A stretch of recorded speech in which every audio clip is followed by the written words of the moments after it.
ತಂತ್ರಜ್ಞರ ಪಾಲಿಗೆ ಏನೇ ಮಾತಾಡಕ್ ಹೋದ್ರು ಪ್ರತಿಯೊಬ್ಬರ ನಾವು ಹಿತ ಏನ್ ಮಾಡ್ತೀವಿ ಕಾಯುವ ಸರಿನಾ ಅಂತ ನಾವು ಯೋಚನೆ ಡಾಕ್ಟರ್ ಮಾಡ್ತೀವಿ. ರಾಜಕುಮಾರ್ ಅವರು ಅದು ಬಿಟ್ಟರೆ ನಾವು ಏನು ಹೇಳಕ್ಕಾಗಲ್ಲ. ಯಾಕಂದ್ರೆ ಸಮ್ಮಾನಿಸುತ್ತಿದ್ದರು.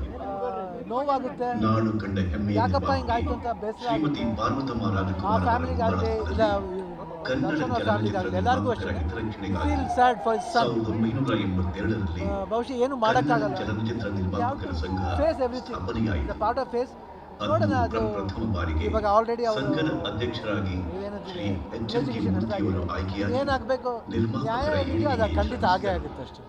ಇನ್ಮೇಲೆ ಏನು ಹೇಳಕ್ ಇಷ್ಟಪಡಲ್ಲ. 1991ರಲ್ಲಿ ಓನ್ಲಿ ಥಿಂಗ್ ಇಸ್ ಫೇಟ್. 1996ರಲ್ಲಿ ತಂತ್ರಜ್ಞರ ಪಾಲಿಗೆ ಏನೇ ಮಾತಾಡಕ್ ಹೋದ್ರು ಪ್ರತಿಯೊಬ್ಬರ ನಾವು ಹಿತ ಏನ್ ಕಾಯುವ ಮಾಡ್ತೀವಿ ನಿರ್ಮಾಪಕರನ್ನು ಸರಿನಾ ಅಂತ ನಾವು ಯೋಚನೆ ಡಾಕ್ಟರ್ ಮಾಡ್ತೀವಿ. ರಾಜಕುಮಾರ್ ಅವರು ಅದು ಬಿಟ್ಟರೆ ನಾವು ಏನು ಹೇಳಕ್ಕಾಗಲ್ಲ. ಯಾಕಂದ್ರೆ ಸಮ್ಮಾನಿಸುತ್ತಿದ್ದರು. ನೋವಾಗುತ್ತೆ, ನಾಡು ಕಂಡ ಹೆಮ್ಮೆಯ ಯಾಕಪ್ಪ ನಿರ್ಮಾಪಕಿ ಹಿಂಗಾಯ್ತು ಅಂತ ಬೇಸರ ಶ್ರೀಮತಿ ಆಗುತ್ತೆ. ಪಾರ್ವತಮ್ಮ ಆ ರಾಜಕುಮಾರ್ ಫ್ಯಾಮಿಲಿಗಾಗಲಿ ಇಲ್ಲ ಕನ್ನಡ ದರ್ಶನ್ ಅವ್ರ ಚಲನಚಿತ್ರ ಫ್ಯಾಮಿಲಿಗಾಗಲಿ ಎಲ್ಲರಿಗೂ ಅಷ್ಟೇ ಹಿತರಕ್ಷಣೆಗಾಗಿ ಫೀಲ್ ಸ್ಯಾಡ್ ಫಾರ್ ಸನ್. 1982ರಲ್ಲಿ ಬಹುಶಃ ಏನು ಕನ್ನಡ ಮಾಡೋಕ್ಕಾಗಲ್ಲ. ಚಲನಚಿತ್ರ ನಿರ್ಮಾಪಕರ ಸಂಘ ಫೇಸ್ ಎವ್ರಿಥಿಂಗ್ ಸ್ಥಾಪನೆಯಾಯಿತು. ಪಾರ್ಟ್ ಆಫ್ ಫೇಸ್ ನೋಡೋಣ. ಅದು ಪ್ರಥಮ ಬಾರಿಗೆ ಇವಾಗ ಆಲ್ರೆಡಿ ಅವರು ಸಂಘದ ಅಧ್ಯಕ್ಷರಾಗಿ ಶ್ರೀ ಎಚ್ ಎನ್ ಕೆ ಮೂರ್ತಿಯವರು ಆಯ್ಕೆಯಾಗಿ ಏನಾಗಬೇಕು ನ್ಯಾಯ ನಿರ್ಮಾಪಕರ ಏನಿದೆಯೋ ಅದು ಖಂಡಿತ ಆಗೇ ಆಗುತ್ತೆ ಅಷ್ಟೇ.